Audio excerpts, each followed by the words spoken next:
Assalamualaikum warahmatullahi wabarakatuh. Salam sejahtera untuk kita semua. Shalom, Om Swastiastu, Namo Buddhaya, salam kebajikan, Rahayu.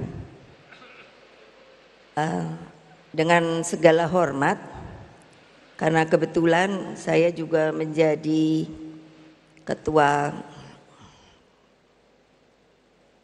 Dewan Pembina Ideologi Pancasila, jadi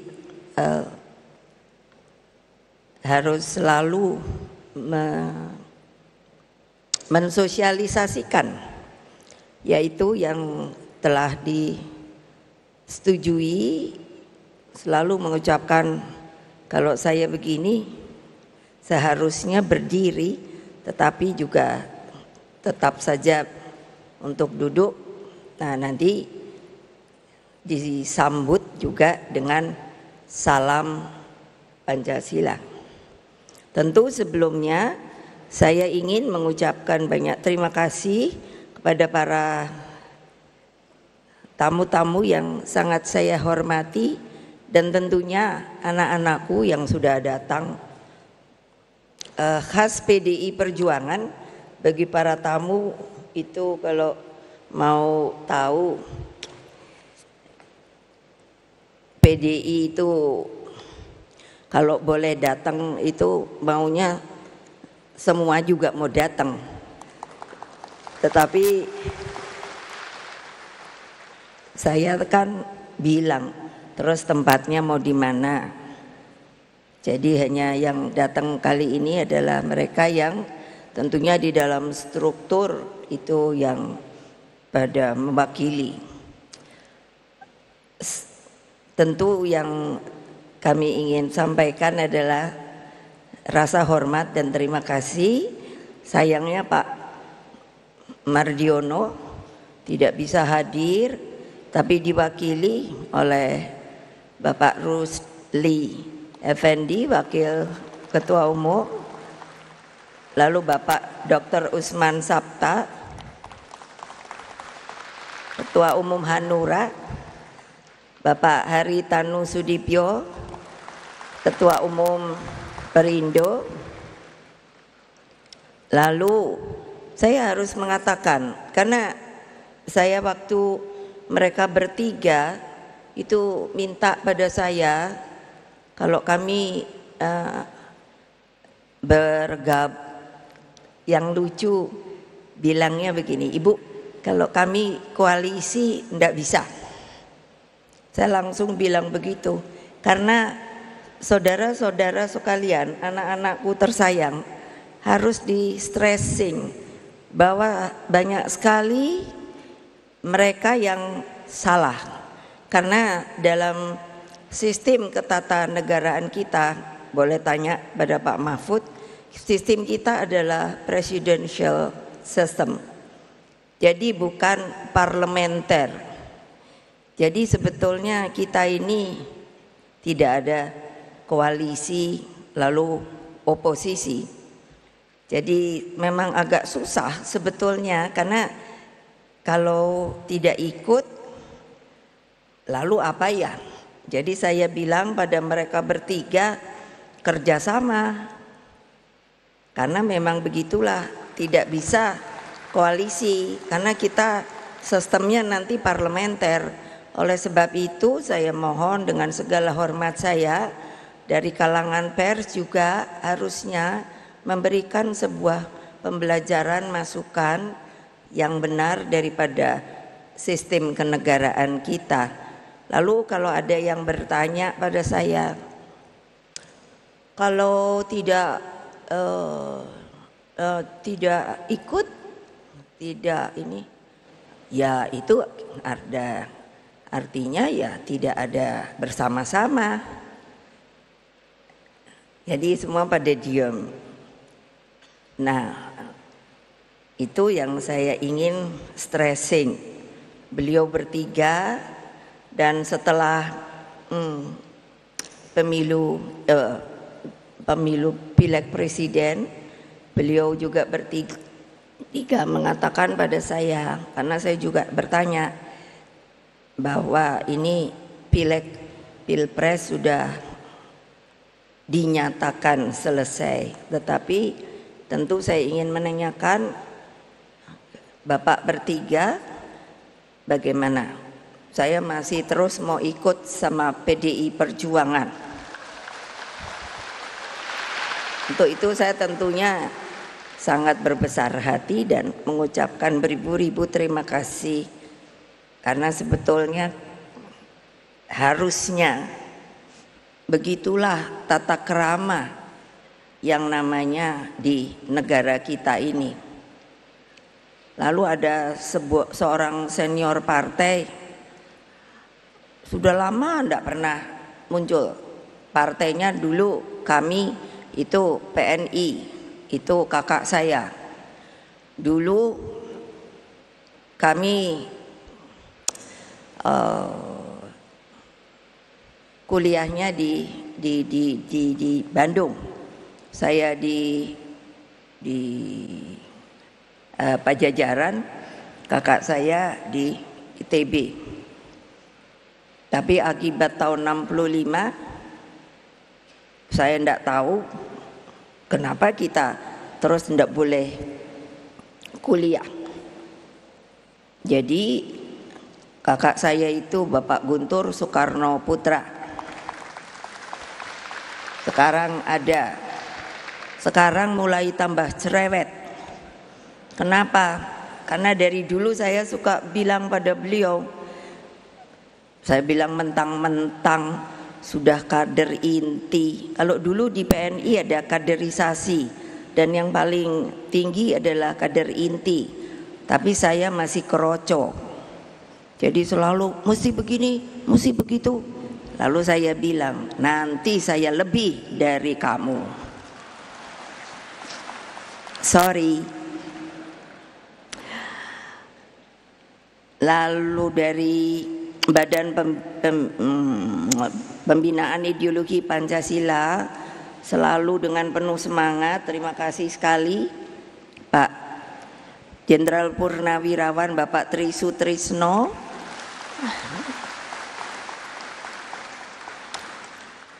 Ketutupan apa ya, mana ya? Oh, yang juga adalah Wakil Presiden RI ke-6. Mereka tamu-tamu saya undang, saya juga bertanya begini, monggo siapa yang mau datang, saya terima kasih sekali. Tapi kalau juga mungkin tidak mau datang, ya saya terima kasih sekali. Kenapa? Ya itu namanya kan keadilan, monggo saja. Kalau orang Jawa bilang monggo kerso. Ternyata Pak Tri selalu ngikut saya. Lalu ada ini pasti galak dulunya, Mayor Jenderal Purnawirawan Wisnu Bawo Tenayan. Ini orang Bali dan juga di BPIP. Karena kenapa saya bilang galak? Karena tadinya beliau di Kopassus. Saya ajak ke BPIP kok mau ya. Alhamdulillah. Lalu ada Romo Beni Susetio, ada ya? Di mana ya? Lalu Pak Darmansyah Jumala, ini dulu duta besar di Austria. Profesor Ermaya Suradinata dulu pernah jadi di STPDN. Lalu Pak John Piris, salam Pancasila. Kepala BPIP Profesor Yudian Wahyudi dan Wakil Kepala BPIP Mbak Rima Agristina. Lalu ini saya panggilnya Opa. Dulu jadi ajudan bapak saya, yaitu Bapak Sidarto Danusubroto. Itu mau ulang tahun ke-83 ya, Hah? Hah? 88. Terus ada Pak Yan Farid, dulu juga jadi ketua umum P3. Sama P3 itu kan dulu waktu PDI itu suka bareng-bareng. Saya sedih sekali ini, kenapa kok P3 tidak bisa masuk? Tapi enggak usah khawatir Pak, nanti menang lagi kok.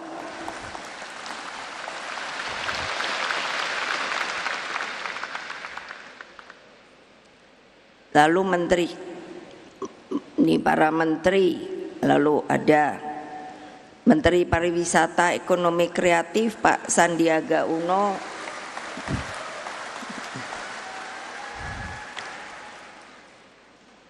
Teten Mas Duki, Menteri Koperasi dan Usaha Kecil Menengah,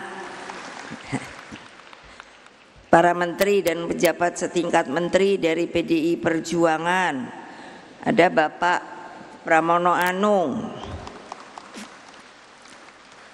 Mbak Risma, Tri Risma Harini, Menteri Sosial, Profesor Yasona Laoli, Hukum, Ibu Bintang Puspayoga, Perempuan dan Anak, Pak Azwar Anas,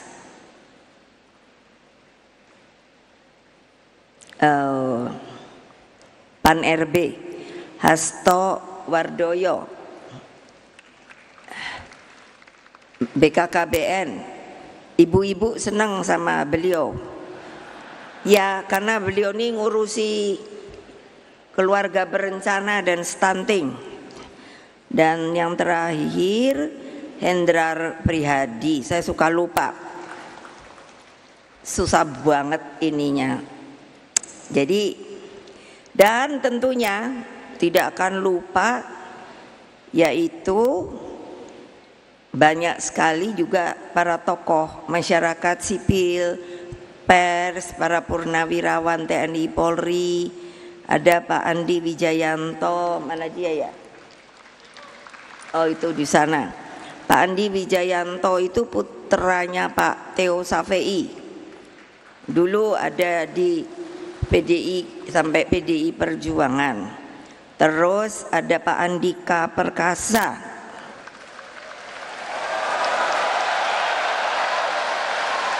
Wah,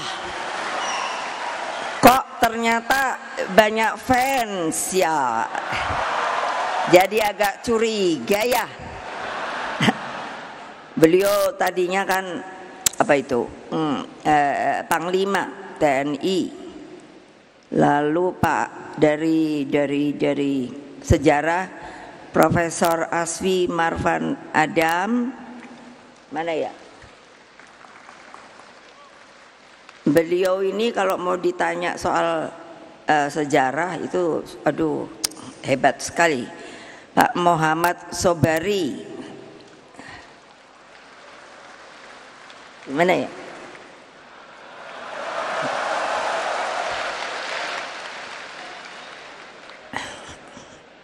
Udah ini saya bilang jangan kolusi ya. Sudah bolak-balik maunya ikut ke BPIP Pak Muhammad Sobari ini. Tapi saya suka kalau beliau masuk karena orangnya sangat apa ya, matang dan tegas.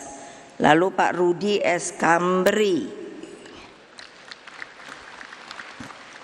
Petrus Haryanto, dan aduh ini banyak sekali. Nah di ini mana ini? Terus kalau di kita ada Mbak Puan.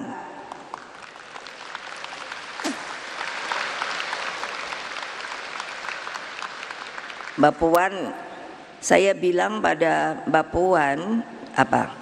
Sebagai ketua DPR, wah pergi ke luar negeri terus. Tapi itu kerja loh, bukannya jadi turis.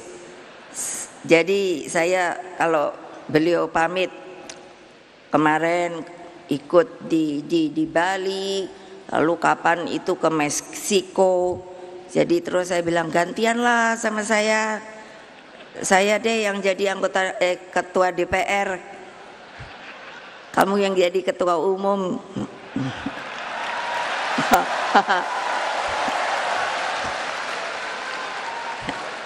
Lo enak-enak aja, masa saya yang disuruh nongkrong di sini terus keadaannya gonjang-ganjing nggak jelas. Terus opo nih? Dan tentunya seluruh jajaran DPP, DPD, DPC partai dan teristimewa anak-anakku yang kusayangi yang berada di akar rumput, Satgas Partai, PAC, ranting, anak ranting yang saya sangat-sangat cintai. Ada juga Mas Butet Kertarejasa, saya diundang ke pamerannya, padahal dia ngamuk-ngamuk. Tapi saya bilang, kamu tuh kan seniman ya, nggak usah ngamuk-ngamuk, kreasinya aja dibikin ngamuk-ngamuk. Lalu Pak Bambang Kesowo, mana ya? Mana? Nah itu Pak Bambang Kesowo dulu jadi sekretaris sekneknya saya. Lalu ada juga Pak Lukman Hakim Saifuddin, ini putranya Pak Saifuddin Zuhri.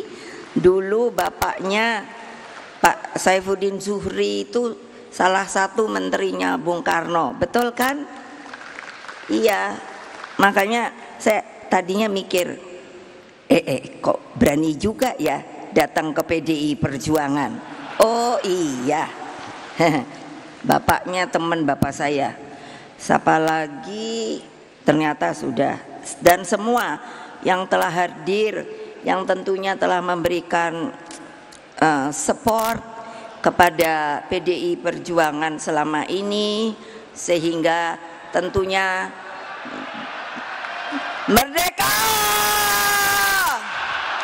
merdeka, merdeka,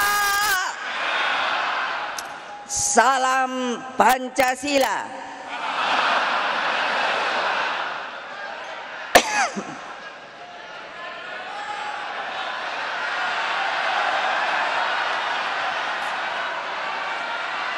Opo?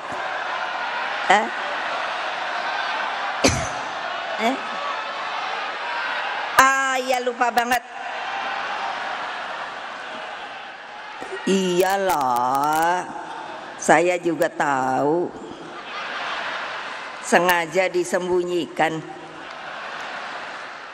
Enggak, belum dipensiunkan. Terus berjuang. Satya Evam Jayate. Puji syukur kita panjatkan kepada terutama Pak Ganjar, Pak Mahfud, bahwa masih tetap kuat. Ya dong, kalau berdua ini apa ya?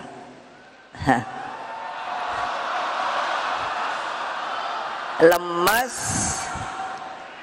Ya biar saya teriak-teriak ya gimana ya. Mudah-mudahan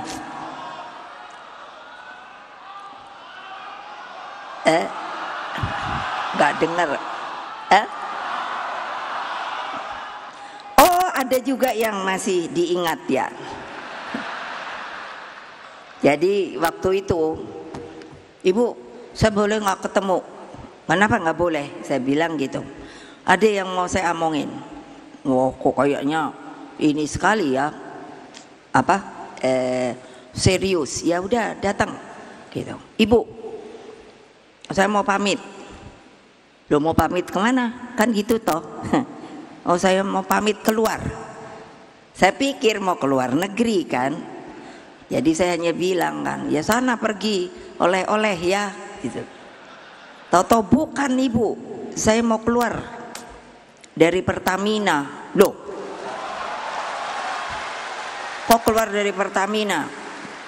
Karena saya tidak sejalan sama bos saya. Terus saya bilang, ini bener loh, ntar wartawan jangan goreng-goreng loh. Ternyata kan bener ya. Saya kaget juga loh. Waduh, bagaimana nanti keluarganya ya? Saya nanya, gimana kalau nggak ada gaji? Sip bu, pokoknya semuanya beres. Oke, silakan. Nah sekarang terus nanya, saya boleh terus ikut di PDI Perjuangan? Sip. Keren nggak tuh? Makanya sebenarnya orang tuh mestinya senang sama PDI Perjuangan, tapi pada kenyataannya memang susah. Karena apa? Orang-orang yang berani di PDI Perjuangan tuh hanya orang yang mantap, tidak goyang-goyang, saudara-saudara. Saudara-saudara sekalian yang saya cintai, Rakernas kelima ini berlangsung di antara dua momentum historis yang sangat penting, yakni kebangkitan nasional dan lahirnya Pancasila. Kebangkitan nasional adalah daya inspiratif visioner tentang bagaimana paham kebangsaan tumbuh dan menggerakkan perjuangan kemerdekaan bangsa. Nah, tadi kan sudah dilihatkan bahwa kok jangan lupa lah, kita ini ada sumbernya, yaitu Bung Karno. Suka tidak suka, kalau tidak dari mulut beliau, jangan pula saya dibilang, oh Ibu Mega itu anaknya. Loh ya iyalah, memangnya saya anak si Badu. Jadi apa? Kalau tidak ada proklamasi, nah gitu, mana mungkin kita bisa merdeka seperti sekarang ini. Makanya tadi ditunjukkan. Nah lalu kok saya dengar loh, kok ada yang bilang bahwa Bung Karno itu milik rakyat loh, bukan milik sementara. Nggak tahu ya sementaranya panjang nggak? Loh saya bilang, loh iyalah milik rakyat Indonesia seluruhnya. Dari Bayek juga miliknya Bung Karno. Siapa yang bilang bukan? Sedangkan Pancasila lahir sebagai ideologi yang menyatukan. Tadi juga kan Pancasila gitu. Pancasila adalah falsafah prinsip kehidupan berbangsa dan bernegara, dan ideologi geopolitik bangsa dalam membangun persaudaraan dunia. Saudara-saudara anggota kita di Rakernas yang saya cintai, begitu juga seluruh rakyat Indonesia dimanapun mereka berada. Rakernas 5 ini diawali dengan prosesi menyalakan api perjuangan nan tak kunjung padam. Karena begini, tadinya saya pikir ya, setelah sebetulnya belum selesai kan pileg pilpres itu, lah kok banyak orang menangis ya. Jadi bagaimana ya mengangkatnya kembali? Jadi saya bilang pada Pak Sekjen, sudah ingatkan aja, kita punya api perjuangan nan tak kunjung padam. Nah, api inilah yang menjadi sumber semangat dan cahaya terang di dalam menghadapi kegelapan demokrasi. Dengannya PDI Perjuangan terus memimpin pergerakan bangsa menuju cita-cita Indonesia Raya. Tadi juga kami perkenalkan kembali menyanyikan lagu Indonesia Raya 3 stansa. Kalau ternyata kalau kita mau meresapi luar biasa yang namanya Pak Wage Rudolf Supratman, bisa menguntaikan kata-kata yang mengimajinasikan bahwa Indonesia Raya itu seperti itu ternyata. Dengan api perjuangan ini, kita sebagai partai pelopor selalu bersikap optimis karena besarnya kekuatan akar rumput yang menopang kita sebagai partai. Karena itulah selaku Ketua Umum Partai dan atas nama PDI Perjuangan, kami mengucapkan beribu-ribu terima kasih kepada seluruh rakyat Indonesia yang dengan penuh semangat dan kecintaannya selalu mendukung PDI Perjuangan hingga tetap berdiri tegak, tetap menjadi pemenang pemilu legislatif 3 kali berturut-turut. Tidak apa-apa, tadi kan ada banteng penuh panah. Ya saya bilang nggak apa-apa kok, kita tahan banting kok. Berani apa tidak? Takut apa tidak? Berani apa tidak? Takut apa tidak? Berani apa tidak? Takut apa tidak? Nah gitu dong, berani. Nanti katanya saya Bu Mega provokator. Ya, saya sekarang provokator demi kebenaran dan keadilan. Ngerti kan? Ngerti kan yang dimaksud? Ya udah. Kenapa toh? Kan saya suka, malah anak-anak saya sendiri bilang, kok Ibu Ketum sekarang berubah ya, tukang ngamuk aja. Enak aja. Kalau nggak diamukin, udah dipanahin melulu badannya, bantengnya, keok, tahu nggak? Makanya kalau Ibu marah tuh malah Ibu dicium-cium lah. Karena apa? Pasti menang. Nah perjuangan ini tidaklah mudah, sebab apa yang terjadi benar-benar sebagai menurut saya badai anomali. Anomali itu tidak bisa diprediksi, bisa terjadi seperti begitu saja, meledak begitu, dang gitu. Nah akibat apa? Kecurangan secara struktur, sistematis dan masif yang disebut TSM. Kan pada diem tau, kok kayak nggak berani.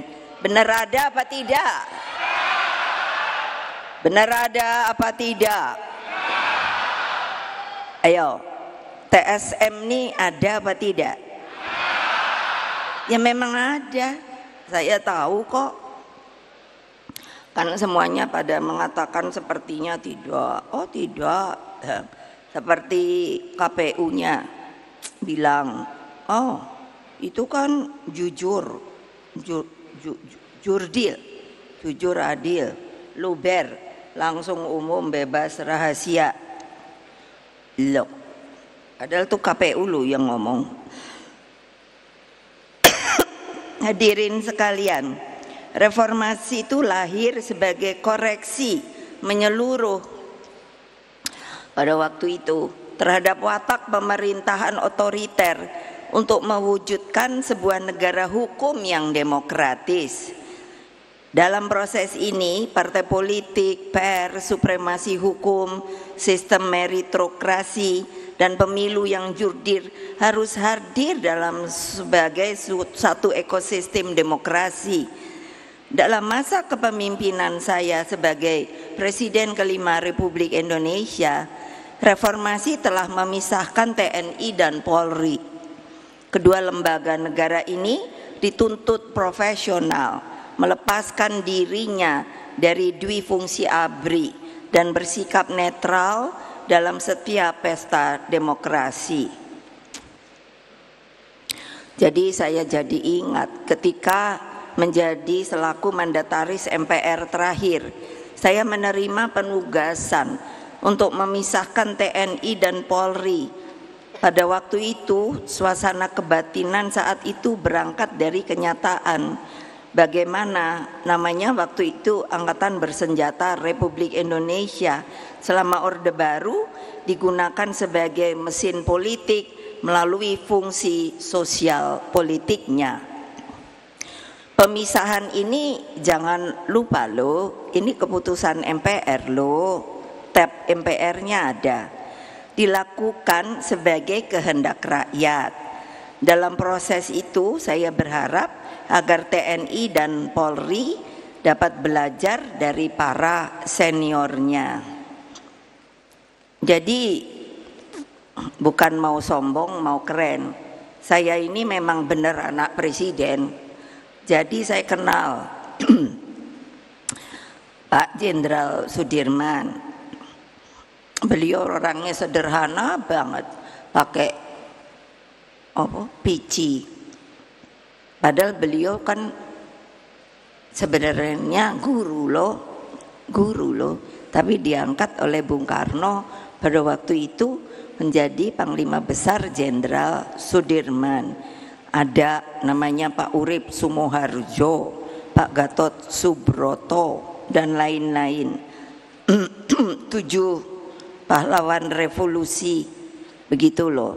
Menurut saya mereka orang yang punya karakter. Jadi saya kan suka lihat gitu. Saya apa ya yang setelah merdeka ini yang namanya TNI dan lain sebagainya. Makanya tadi ada Pak Andika. Nah itu saya suka bilang, saya panggilnya Dik gitu. Dik, yang namanya TNI ki ngopo kok kayak gini ya? Gimana sih? Ya nanti dah kita ngomong. Lalu Polri ada sumber keteladanan dari Pak Jenderal Hugeng. Pak Hugeng itu hidupnya sederhana, dia sahabat saya, betul. Rumahnya itu di jalan, sekarang ganti nama, dulu apa ya namanya? Jalan apa itu? Siapa yang tahu ya? Ya betul, Jalan Madura. Sekarang jalan apa ya, lupa saya. Saya sering ke rumahnya, karena apa? Putrinya sahabat saya. Jadi senang ngobrol dan lain sebagainya. Terus kenal sama ibunya. Beliau senangnya kan nyanyi Hawaiian. Terus sangat-sangat menurut saya, kapan polisi bisa seperti Pak Hugeng lagi ya? Betul. Nah, yang saya kaget adalah ketika beliau meninggal, jadi dengar dari putrinya, mereka pindah ke daerah selatan ya. Itu rumahnya itu rupanya masih milik polisi tadinya, rumahnya loh, yang di Jalan Madura itu. Yang lucunya, waktu saya tinggal di rumah ibu saya, itu di Kebayoran, Jalan Sriwijaya, kalau saya mau ke Jakarta itu suka berpapasan dengan Om Hugeng, saya panggil, itu pakaian lengkap polisi, jenderal, bintang, terus apa coba, naik sepeda. Saya kan jadi berhenti ya, Om ngapain kok mau ke kantor, kan kantornya di Jalan Trunojoyo. Om ngapain kok naik sepeda, orang pakaian jenderal, nanti diomongin orang loh. Ini namanya jenderal merakyat. Oh gitu ya, iya benar. Nanti dia kalau ketemu masih ada becak, ntar kalau ada tukang becak berhenti deh, saya liatin aja gitu. Terus saya juga bertanya lagi, kapan ya polisi sekarang ini itu tidak mengintimidasi rakyatnya sedikit-sedikit? Kalau ini terus diintimidasi loh, terus nanti pasti ada yang Ibu Mega fitnah. Enggak, saya ngomong gitu aja, orang memang ada buktinya lah, tapi kan saya diem aja. Tapi kan kita ini bukan rakyat Indonesia, warga negara Indonesia. Yes, partai kita ini Pak Mahfud sah apa tidak? Sah apa tidak? Nah sah kan? Lah kok kita di TSM, betul apa tidak? Ayo mikir. Lo ya lo. Jadi kan ini gonjang-ganjingnya ya anomali, no. Masa TNI Polri dibawa lagi ke politik praktis sebagaimana kita rasakan dalam Pilpres yang baru saja berlalu. Saya tuh sedihnya ya gitu, kok saya ini presiden ketika pemilu langsung pertama lo bertanggung jawab berhasil lo. Lo iya lo kok sekarang pemilunya langsung tapi kok jadi abu-abu gitu, sudah direkayasa itu, kurang apa lo? Semuanya berkata civil society, ahli hukum dan lain sebagainya, kok sepertinya nggak ada yang akan bilang oh ya betul. Bukan begitu seharusnya. KPU-nya juga diam, Bawaslu-nya nggak ada suara.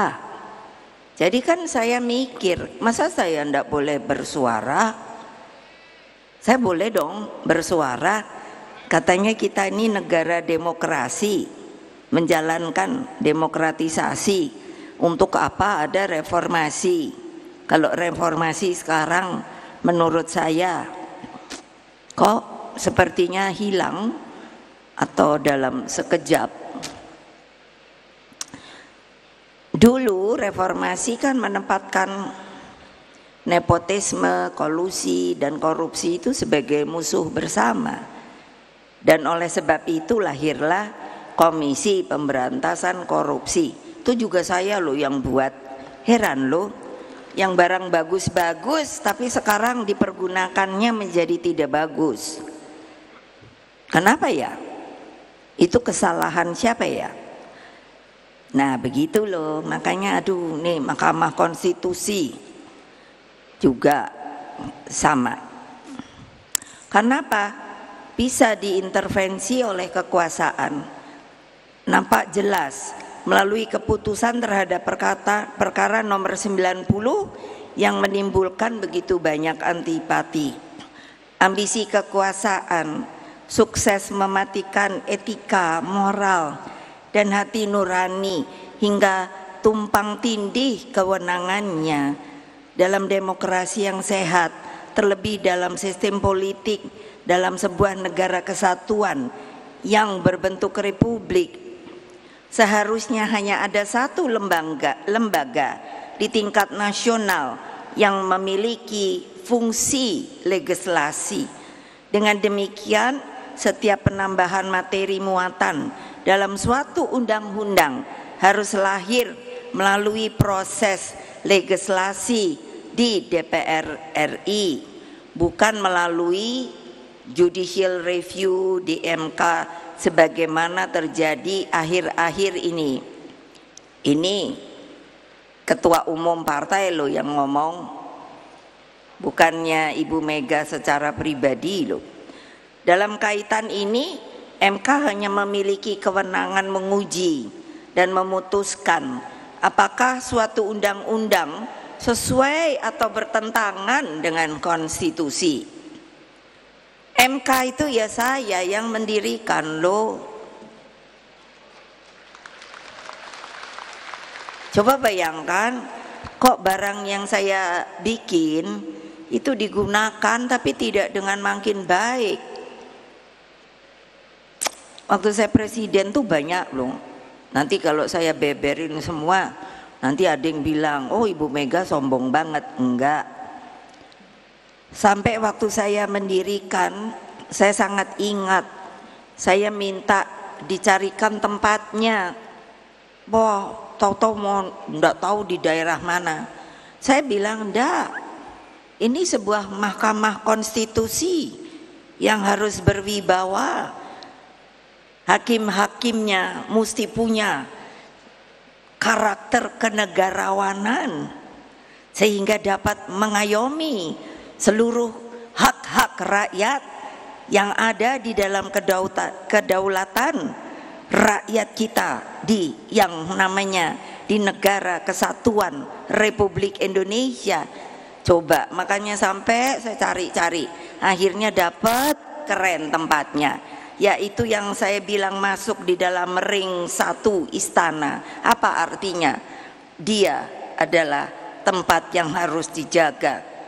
Ring 1 istana itu saya tahu adalah tempat-tempat yang memang harus dijaga. Artinya supaya apa? Dia berwibawa, nggak gampang-gampang. Ini yang salah siapa ayo? Ayo.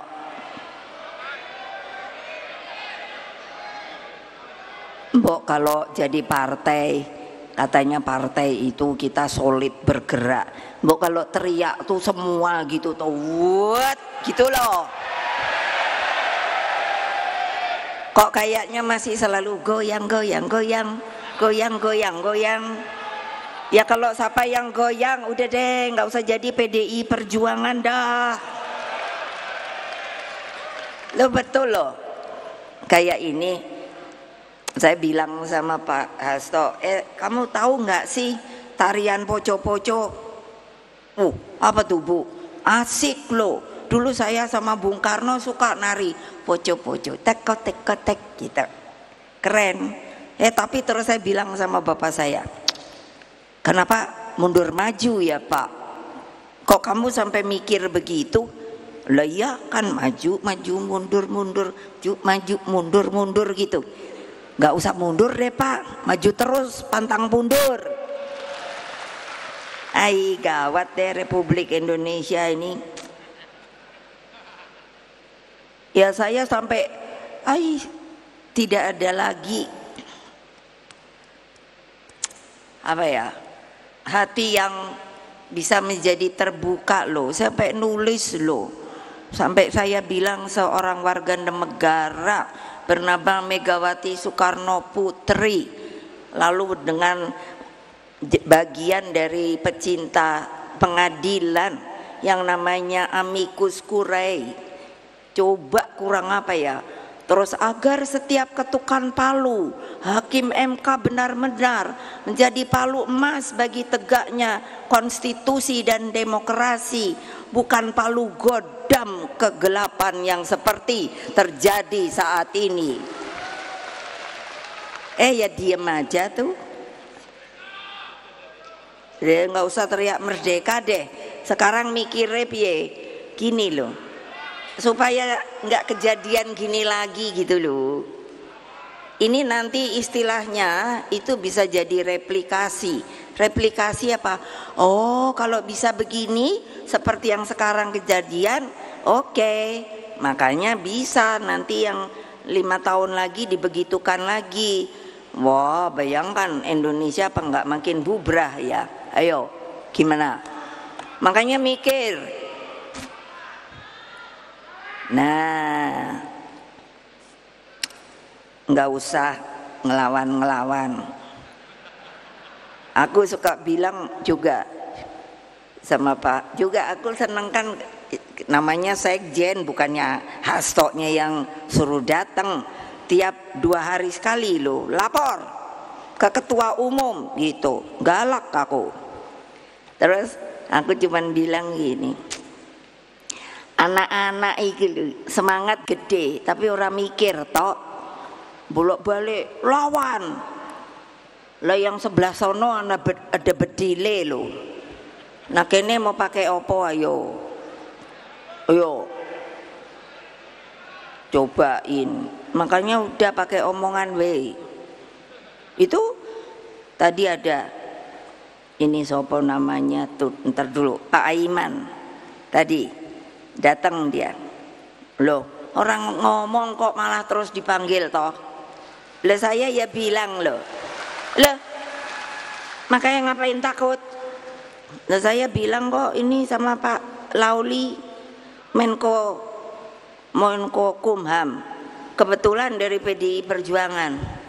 Saya bilang, awas lo ya, kamu kumham lo, kalau enggak belain rakyatmu, aku copot dah. Tadi di mana ya? Di koran. Sekarang jadinya hukum tuh jadi apa ya? Nah itu yang siapa yang menjawab? Pemilu ini sering dinyatakan sebagai pemilu loh paling buruk dalam sejarah demokrasi loh. Pernyataan ini banyak disuarakan oleh para akademisi, para tokoh masyarakat sipil, guru besar, hingga seniman, budayawan. Namun hal yang begitu menyedihkan saya adalah terjadinya pengingkaran terhadap hak kedaulatan rakyat itu sendiri. Makanya saya tadi nanya, PDI Perjuangan itu sah apa tidak? Ya Pak Mahfud aja yang ahli hukum bilang sah. Lah orang daftar ke KPU diterima, terus sah, boleh tekan tuk, boleh mengikuti pemilu. Lah kok kene sing dikuyo-kuyo. Hal ini dibuktikan melalui praktek penyalahgunaan kekuasaan dengan menggunakan sumber daya negara demi kepentingan elektoral. Intimidasi hukum terjadi atas nama kekuasaan. Berbagai kerusakan demokrasi inilah yang disoroti oleh Profesor Arif Hidayat, Profesor Zaldi Isra, dan Profesor Eni Nurbaningsih melalui dissenting opinion mereka. Saya senang banget masih ada yang berani menyampaikan dissenting opinion, jadi berbeda. Ini baru pertama kalinya loh terjadi dalam sejarah sengketa Pilpres. Lah sekarang kok MK-nya dikutik-kutik. Itu loh, ayo semuanya pada mikir deh. Dengan realitas tersebut menjadi perenungan kita bersama.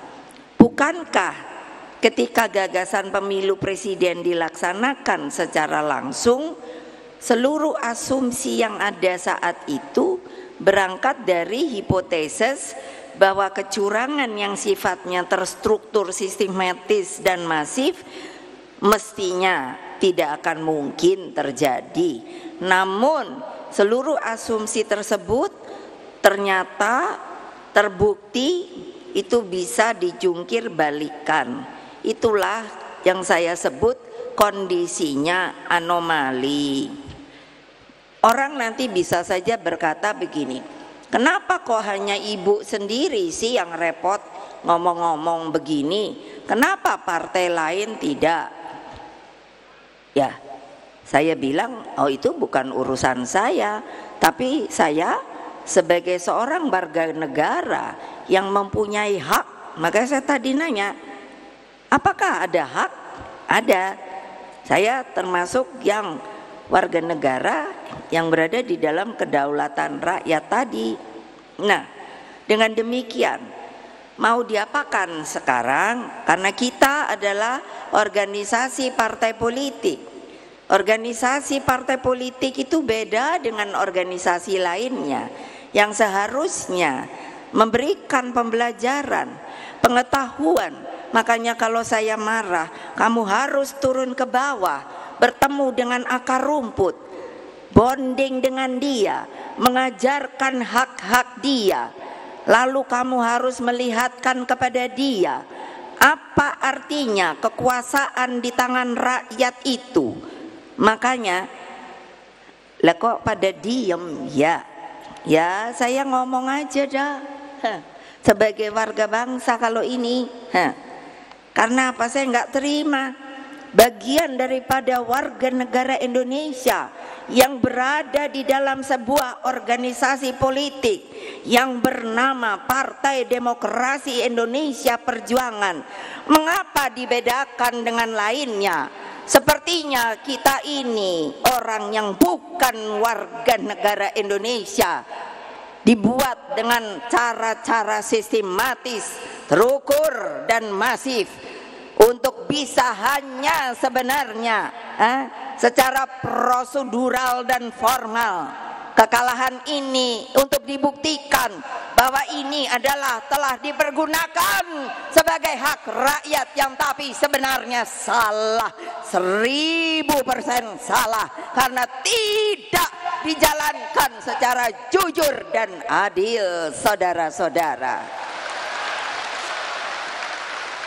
Lah ya kenapa sih mbok biarin aja gitu loh, ya tanding wae ngono lho, kok pakai aduh. Kalau saya lihatnya gila deh. Orang waktu apa tuh saya sampai aduh, gue bilang siapa ya ibu yang ke bawah itu loh, yang waktu demo apa tuh depan DPR kalau nggak salah, sampai masuk rumah sakit tuh loh, sopo yo lo kok kayak gitu sih lo, pakai yopo itu. Saya sampai nanya sama polisi, itu mobil polisi itu apa yang pakai semprot-semprot itu loh. Saya tahu tapi nggak tahu namanya, apa itu namanya? Hah? Water cannon. Lalu saya protes sama polisi, nggak boleh. Terus saya bilang, apakah tidak boleh hak demonstrasi? Hah? Lalu apa alasannya? Dan dia seorang perempuan loh, sampai digotong ke rumah sakit. Saya kan dapat fotonya, tak. Lalu kok kita kayaknya, aduh nggak usah takut deh sama polisi. Polisi juga orang, punya istri, punya keluarga. Iyalah, orang saya juga yang misahin dia. Aduh gawat deh. Gimana sih? Kok gitu aja takut loh. Saya dipanggil polisi 3 kali loh. Saya kan udah bolak-balik ngomong. Loh kok sekarang kayaknya diem loh. Saya ketawa sendiri. Ini yang salah benernya polisinya atau kitanya nih, sampai takut mau polisi doang. Jadi kan nih kebalik-balik kan republik ini. Coba tahu. Ayo, saya mau nanya, ini ada Mbak Puan. Yang jadikan polisi itu sopo? Keputusannya ada di mana? Ayo, nggak ada yang tahu.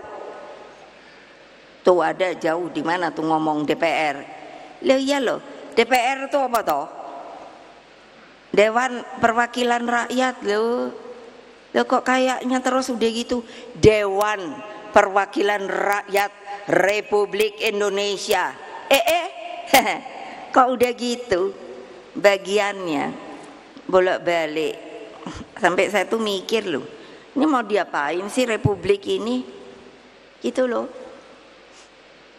Kalau nggak ada yang cocok sama saya juga nggak apa-apa.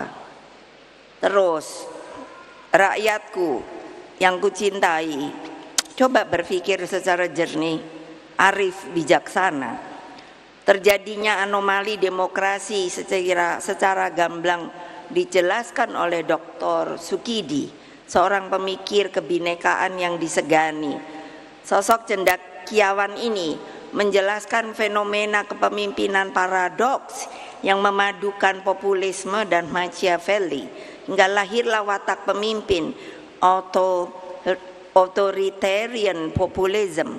Dalam karakternya yang seperti ini, hukum pun dijadikan pembenar atas tindakannya yang sepertinya memenuhi kaidah demokrasi, namun sesungguhnya hanyalah prosedural. Disinilah hukum menjadi alat, bahkan pembenar dari ambisi kekuasaan itu. Inilah yang oleh para pakar disebut dengan autocratic legalism. Ini bukan saya ngomong loh, nanti mulut saya yang ngeluarin, tapi ini kan para pakar.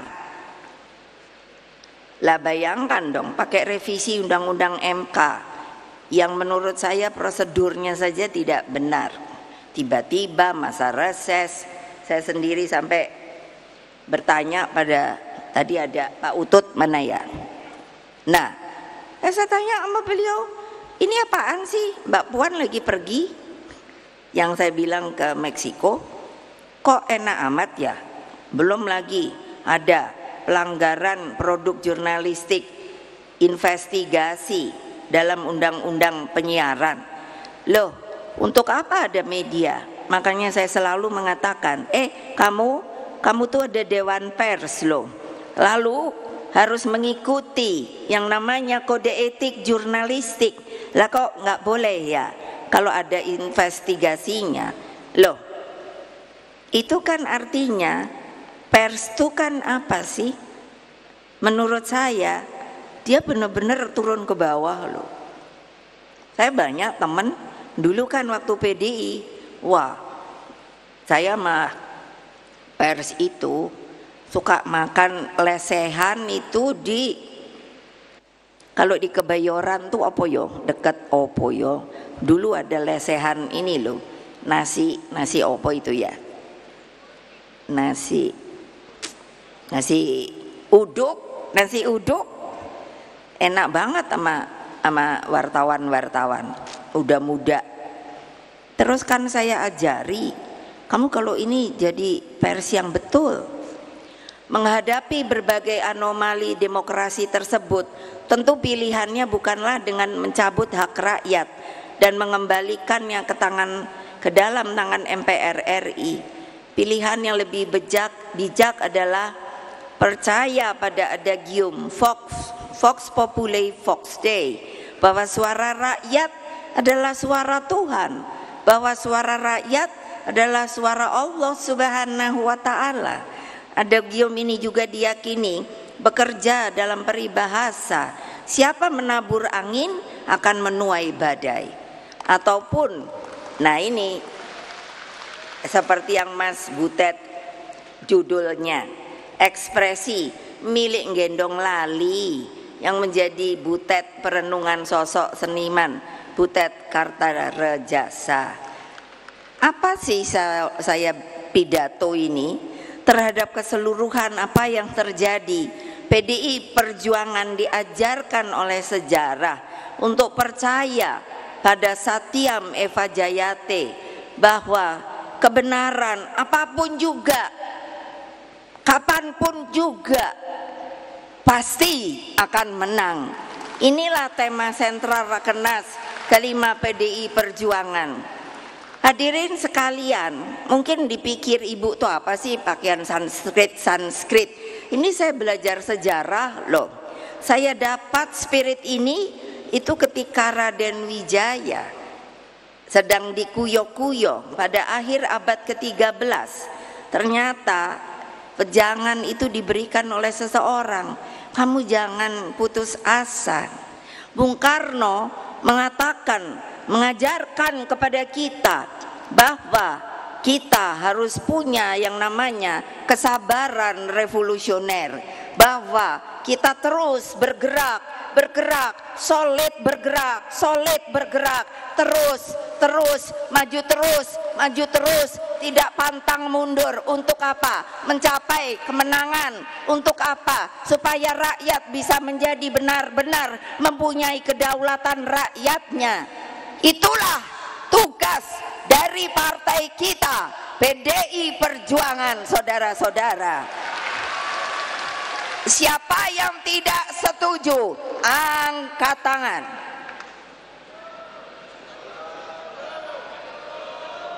Kan selalu separoh-separoh. Siapa yang tidak setuju, angkat tangan. Apa artinya? Kalau nggak setuju, sebagai ketua umum di sini saya mengatakan, keluar kamu. Tidak perlu ikut dengan partai kami, karena partai kami adalah partai yang mempunyai keteguhan dan kesabaran yang luar biasa. Siapa yang nggak mau ngikut? Ya iyalah, udahlah, nggak usah zona nyaman melulu.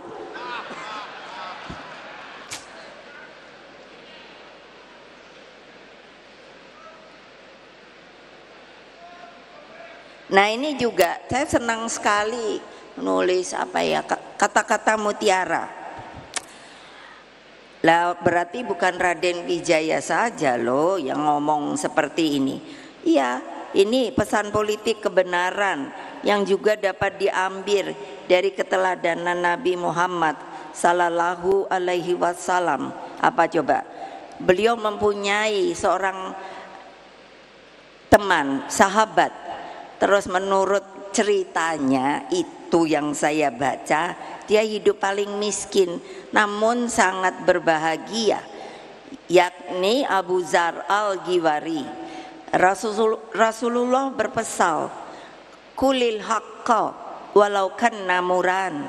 Apa artinya? Sampaikan kebenaran apapun, meskipun itu pahit, kamu tetap akan bahagia. Coba bayangkan, itu Nabi kita loh. Jadi jangan tidak percaya bahwa kebenaran itu ada, dan kebenaran itulah yang paling suci. Nah, ini lagi ada. Siapa yang ngomong? Itu Zenit. Bilang apa? Kebenaran itu pasti suci di atas segalanya. Wah, saya senangnya banget. Aduh. Apa yang saya omongkan pasti benar. Jadi mereka itu yang gak keruan-keruan itu pasti akan nanti terbakar oleh kebenaran yang nanti ada dari api Merapen yang kita ambil untuk menunjukkan bahwa ada api abadi yang membawa kebenaran, bahwa yang tidak benar itu akan terbakar. Keren kan? Keren. Iya, karena nggak ada yang berani ngomong kayak gini. Ya udah, mulutnya ibu aja yang ngomong. Alah iyalah. Nah gini, Siddhartha Gautama, ada 3 hal yang tidak bisa disembunyikan. Keren deh. Apa?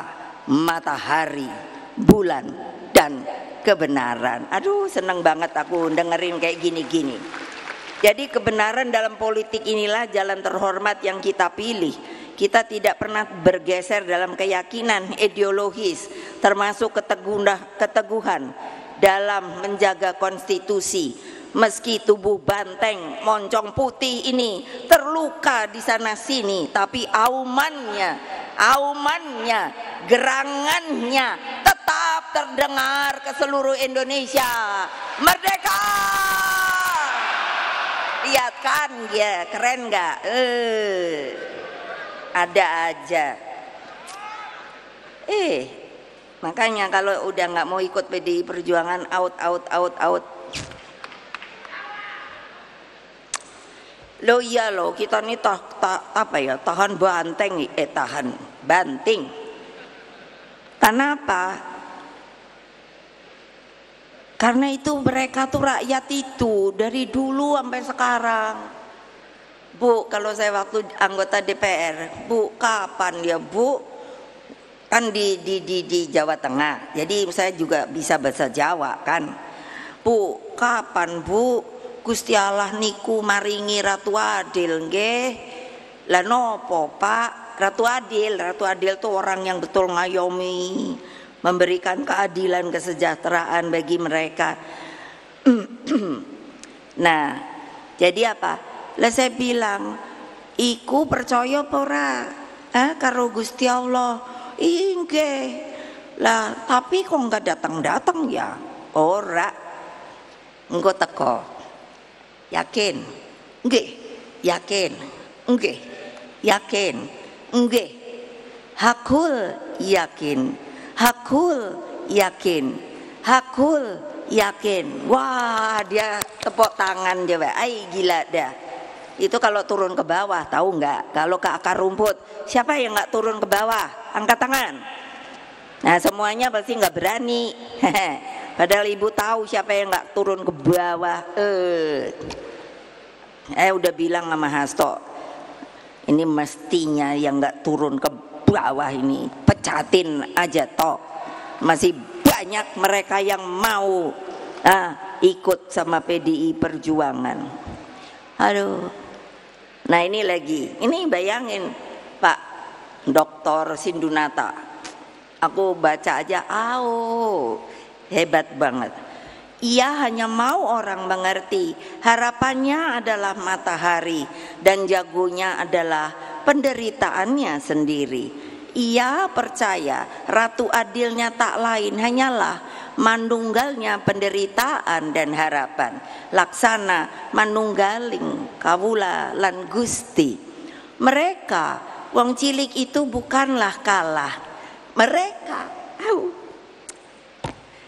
hanya menitipkan rahasia penderitaan, tempat tersimpannya harapan akan masa depan di negeri yang indah, yang gemah, loh jinawi Indonesia Raya yang kita cintai.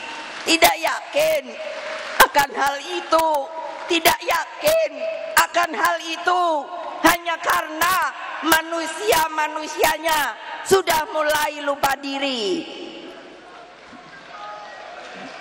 Ayo, siapa yang mau insaf? Siapa yang mau insaf?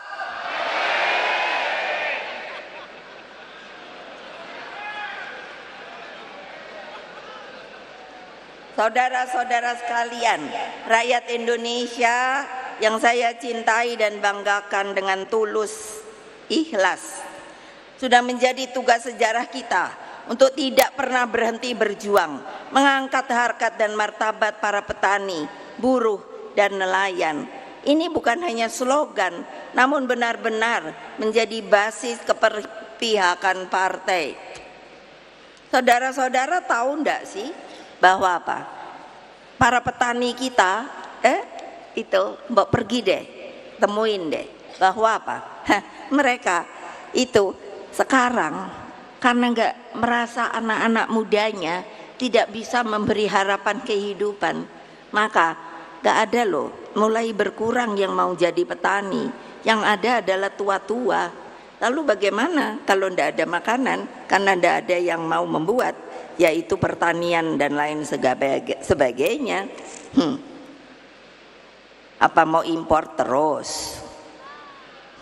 Padahal importnya juga, negara pengimportnya itu bukannya juga nanti mikir, wah nanti kalau kekurangan gimana dong, gitu loh. Namun pengalaman juga mengajarkan bahwa sebagai partai politik kita tidak bisa luput dari kekurangan, terlebih ketika kita berada di pusat kekuasaan. 9 tahun telah dilalui dengan berbagai dinamika politik.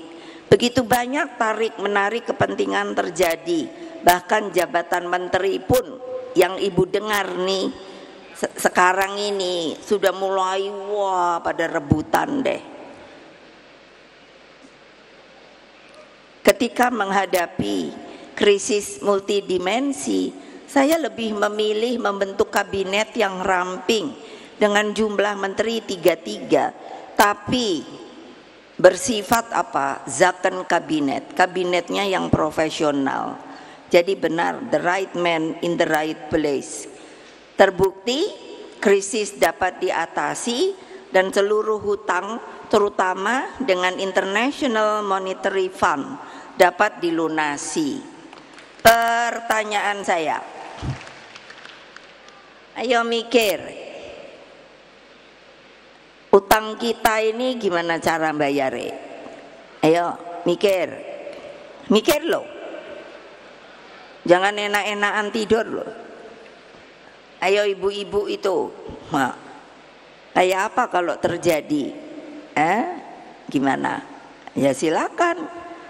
Di dalam mensikapi politik ke depan, sebagai partai yang memiliki sejarah panjang di dalam memperjuangkan demokrasi, kita tetap menempatkan penting adanya checks and balances, bahwa demokrasi memang memerlukan kontrol dan penyeimbang.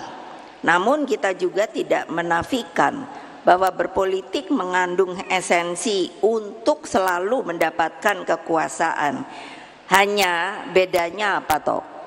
Yaitu strategi dan cara untuk mendapatkan kekuasaanlah yang membedakan kita dengan yang lainnya. Dalam menghadapi tantangan yang tidak mudah ke depan, Demokrasi semakin memerlukan penopang masyarakat sipil yang kuat, pers yang handal, jangan lagi suka bully-bully, aduh pusing. Lalu bebas tapi terukur, bukannya bebas liberalism, bebas terukur, termaktub dalam Pancasila, dan mengabdi pada upaya mencerdaskan kehidupan bangsa. Demokrasi juga memerlukan partai politik yang sehat dan berterlembaga, serta sistem hukum yang benar-benar berkeadilan. Lalu bagaimana sikap PDI Perjuangan terhadap pemerintahan ke depan? Tentu harus dicermati dengan seksama. Partai harus mendengarkan semua suara akar rumput, dari yang berteriak-teriak sampai sayup-sayup, dan terus berjuang bagi terlembaganya demokrasi yang sehat. Inilah bagian daripada skala prioritas kita di Rakernas kelima ini.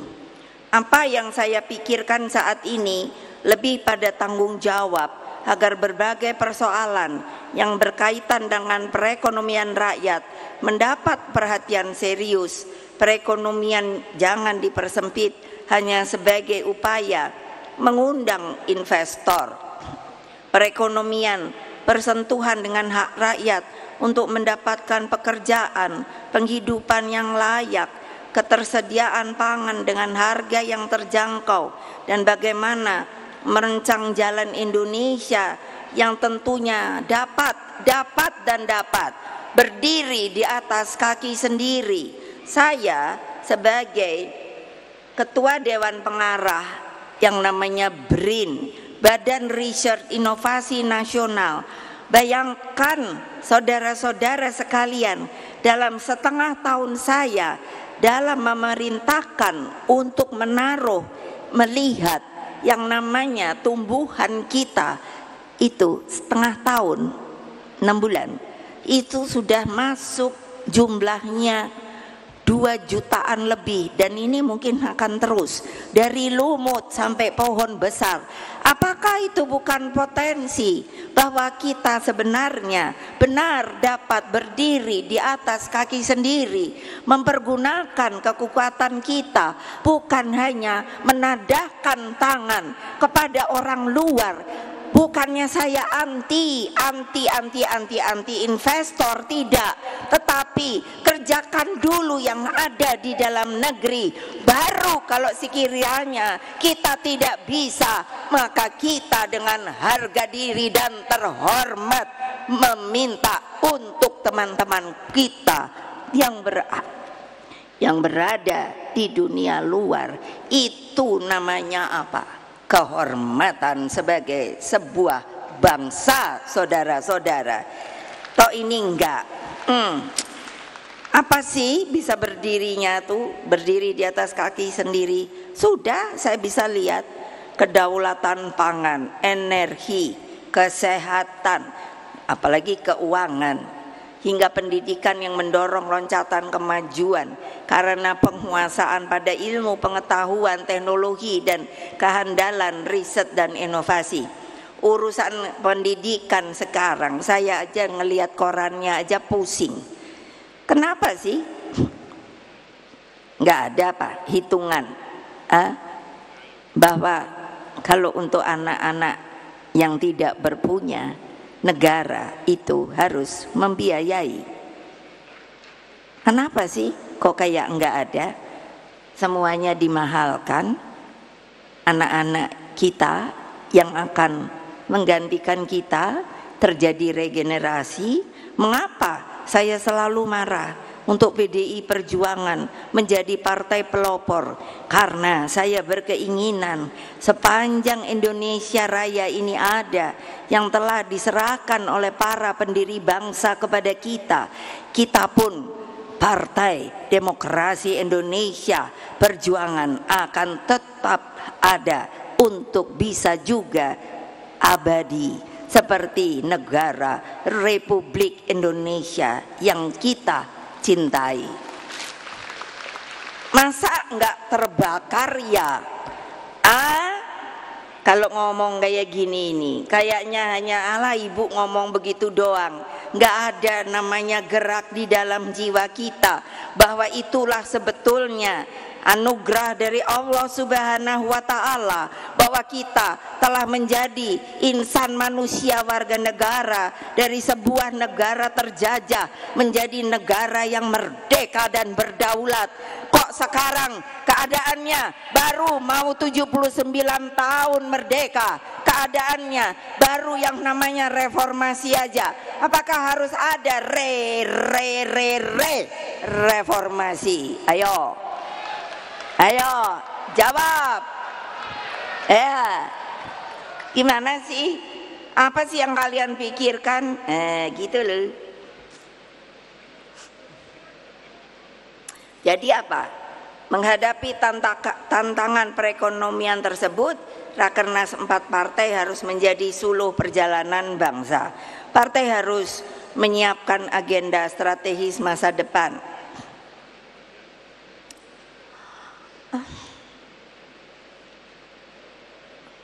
Namun pada saat bersamaan terus bergulat mencari solusi konkret atas berbagai persoalan saat ini. Lalu bagaimana ya? Ayo mikir. Siapa yang nggak mau mikir? Angkat tangan.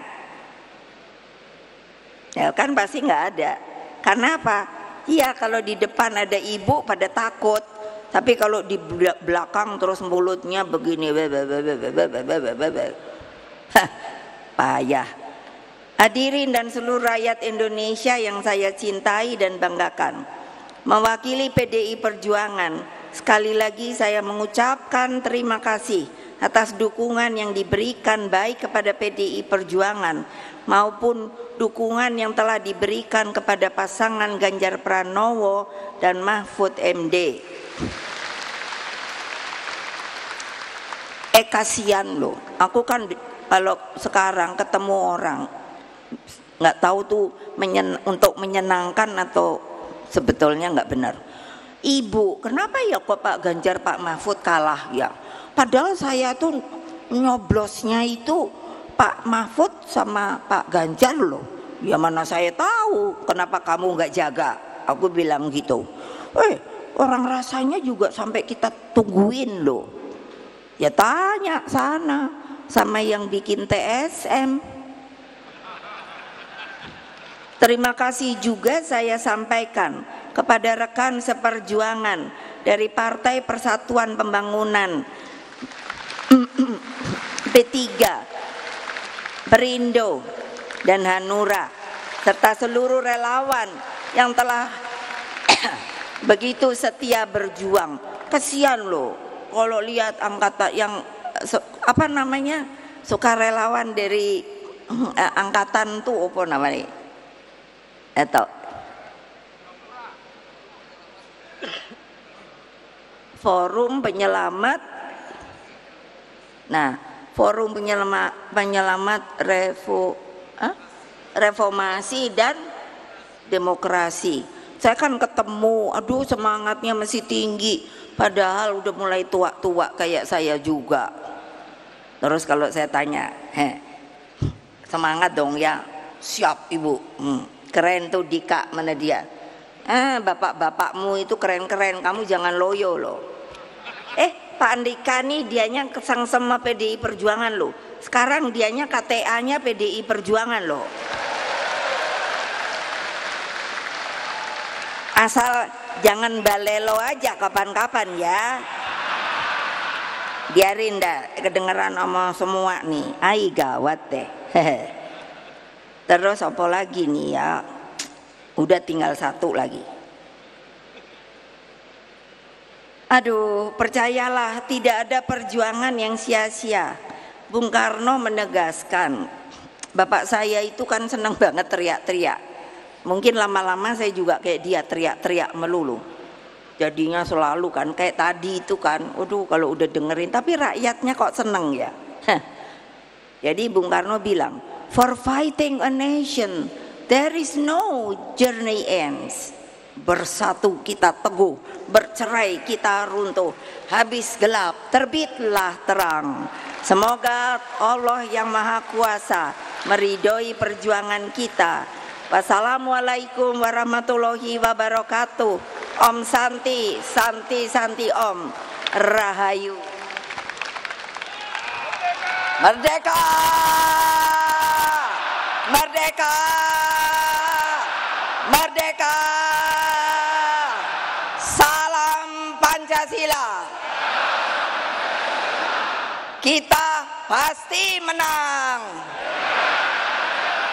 Kita pasti menang. Kita pasti menang. Makasih. Demikian pidato politik dari Ibu Megawati Soekarno Putri. Kepada yang terhormat Ibu Haja Megawati Soekarno Putri, mohon izin untuk tetap berkenan di atas panggung. Karena hadirin yang kami hormati, kini kita akan menyaksikan penyerahan obor api perjuangan Nantak Kunjung Padam yang akan diambil langsung, maksud kami yang telah diambil langsung dari Merapen, Jawa Timur, kepada Ibu Ketua Umum Profesor Dr. Honoris Causa Megawati Soekarno Putri dan juga kepada Sekjen PDI Perjuangan Mas Hasto. Kami persilahkan untuk memimpin prosesi.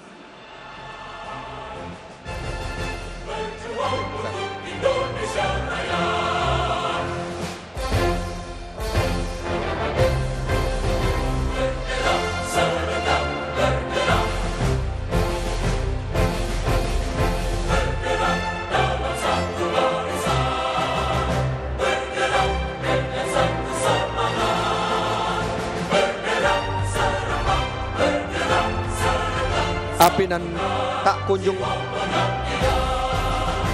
Kami undang juga Mbak Puan untuk bisa naik ke atas panggung mendampingi untuk sama-sama nanti menyalakan api nan tak kunjung padam yang memang dibawa oleh kader-kader kita dari Merapen. Kita beri tepuk tangan yang paling hangat hadirin sekalian.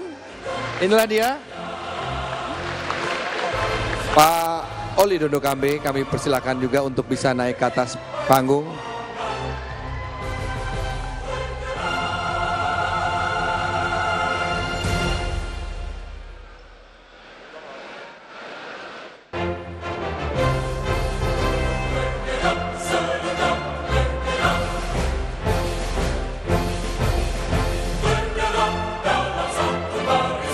Baik, 3 pelari wanita akan menyerahkan. Silakan Bu.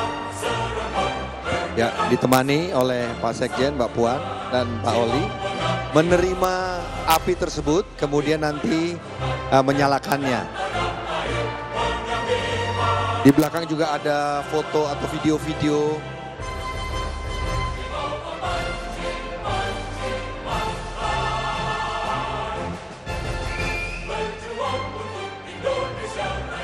Baik, sudah ada di posisi, nanti akan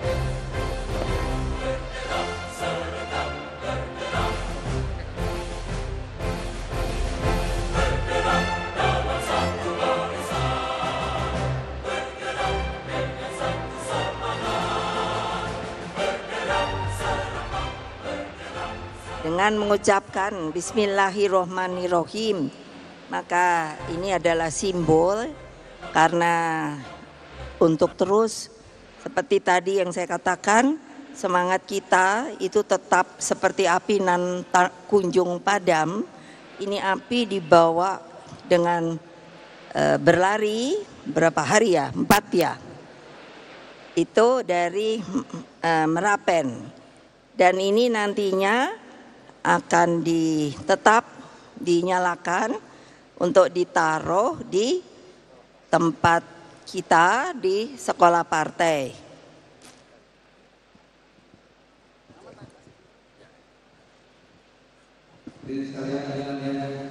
proses menyalakan.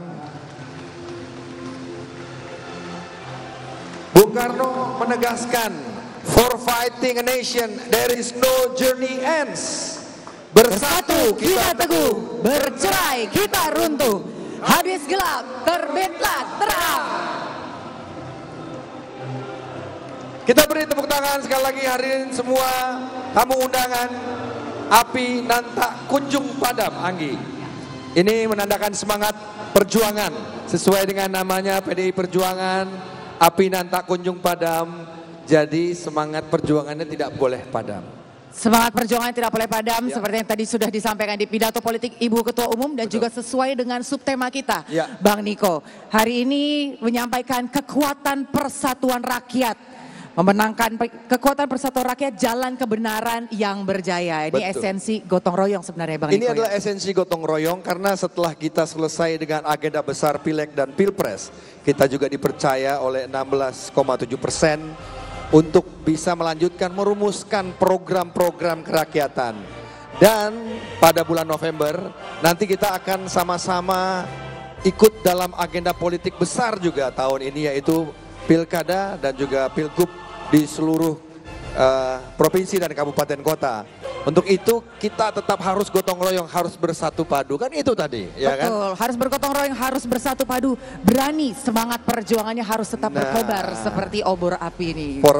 For fighting a nation there is no journey ends. There is Jadi no journey tidak end. ada yang bilang perjalanan sudah selesai, masih panjang. Baik, setelah acara ini teman-teman juga akan membawa api ini. Nanti kita juga akan menyaksikan sekarang bahwa di PDI Perjuangan ini urusan ideologi dimantapkan, tapi urusan budaya juga